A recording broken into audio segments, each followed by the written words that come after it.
What do you do when a coworker keeps criticizing your work no matter what you do? That's exactly the situation this caller is dealing with, and I walk her through a few steps to hopefully resolve the issue.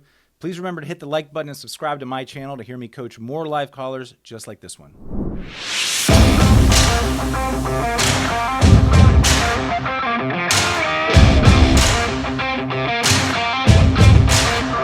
Melanie, welcome to the show. How can I help you today? Hey, Jeremy. Thank you so much for taking my call. So I'm having a bit of a conflict with a partner that I do a podcast with. We do a podcast where it's basically about like culture and politics, and basically my partner and I switch off. So we've done about, I don't know, at this point, maybe 30, 40-ish episodes. And so we switch off meaning that like 1 week I'll do more of the research and write the scripts for the podcast. It's a live podcast. And then she'll do more commentary or like ask questions. And then we switch off and then she'll do more research and then I will ask questions. So if that makes sense. Yeah. And so basically what's happening is that this started happening around like episode 10 or so, but I'm not being too biased, but like I'm very good at researching. I've gotten really good feedback on my episodes from people.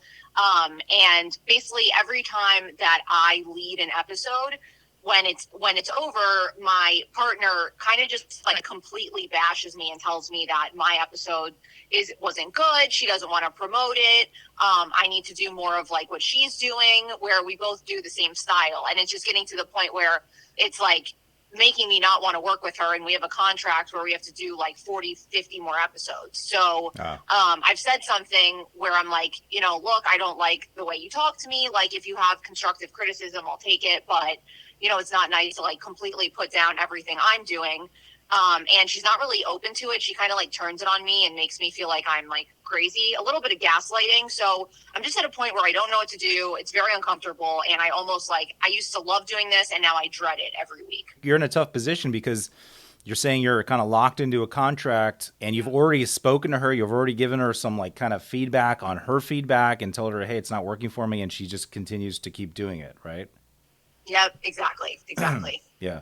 Have you sat down with her and kind of went through an episode and tell me exactly what you're talking about so I can understand what you're flagging here? Do you understand what she's saying, or is it just illogical? No, it's definitely illogical. It's more just like, I didn't like this episode, where I have before said like, is there a certain part you didn't like, or is there like a reason you don't like it? And it's more just like, I don't like it. It didn't fully make sense. Like, I just think the way that I do the episodes are better. But like, again, it's not pinpointing anything. So I just feel like I'm in an impossible situation.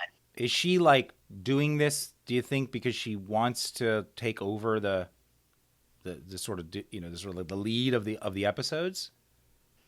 It kind of feels like it. Like she's like, oh, well, I'm better, so I should be the one who's kind of in charge, which is ironic because actually the concept of the podcast was my idea. And we both got the deal together. So that's why it's bizarre. Is there some way of objectively like telling who's better? Like, does someone have more views or? Yeah. And ironically mine are objectively doing better. So your episodes are doing better in terms of like likes or views or something like that? Yeah. Do you think she's feeling insecure because hers aren't doing as well? Yeah, it could be that. Like a couple of my friends who listen have said that. Like, I feel like she's almost like trying to put you down out of like, I don't know if it's like an ego thing or she feels insecure, like you said. Yeah. So it could be that. I think she's a very like competitive person and she has a big ego. So it definitely is a possibility. She's just one of those people that it's hard to resolve a conflict with because she doesn't really want to like hear another point of view. I'll lay out potentially two different routes for you. We've got an individual here who's not adhering to what's real in terms of, because there's some objective measure of who's doing better and it doesn't seem to matter. And you've already talked to her.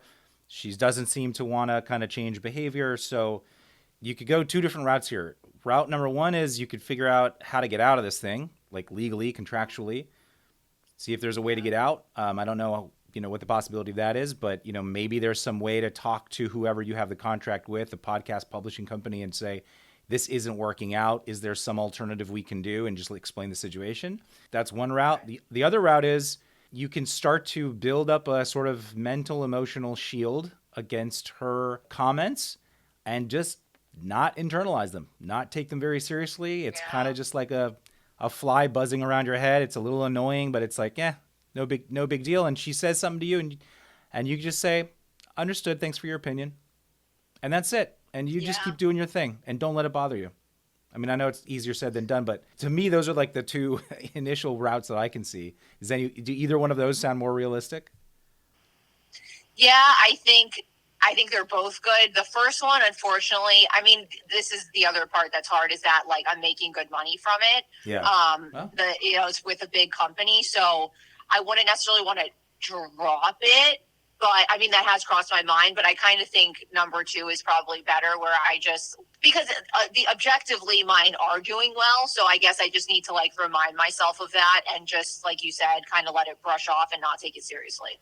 Like, you can think to yourself, why is her opinion, if I know objectively I'm doing well, people like my episodes, etc., why does her opinion bother me?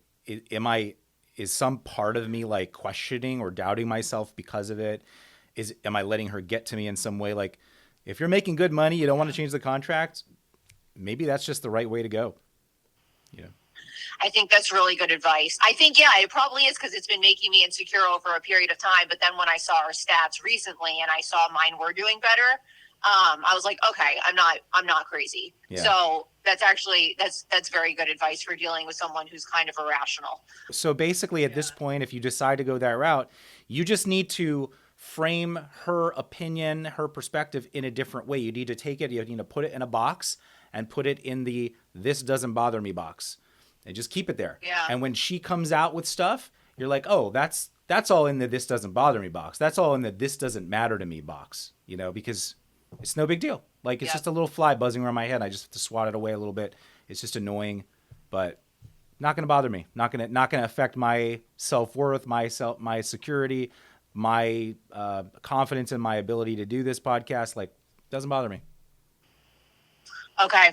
I love that. I'm going to really work on that. And I think it'd be different if like the company who is paying us had an opinion, but they don't. They like my work. So yeah, you're right. Everyone likes your work. Everyone seems to like it better. So put her in the box, keep her there, and just when she says something, thank you for your perspective. I appreciate it. And that's it. And just that's the end of it.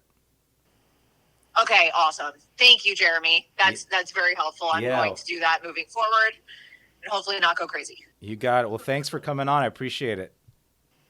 Yes. All right. Have a good one. You too. Hey, thanks for tuning into the Peacebuilding with Dr. Pollack show.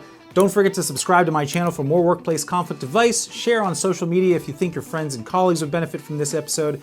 And if you have a workplace conflict and want to be a caller on our show for free coaching and advice, please email podcast@pollackpeacebuilding.com. Thanks.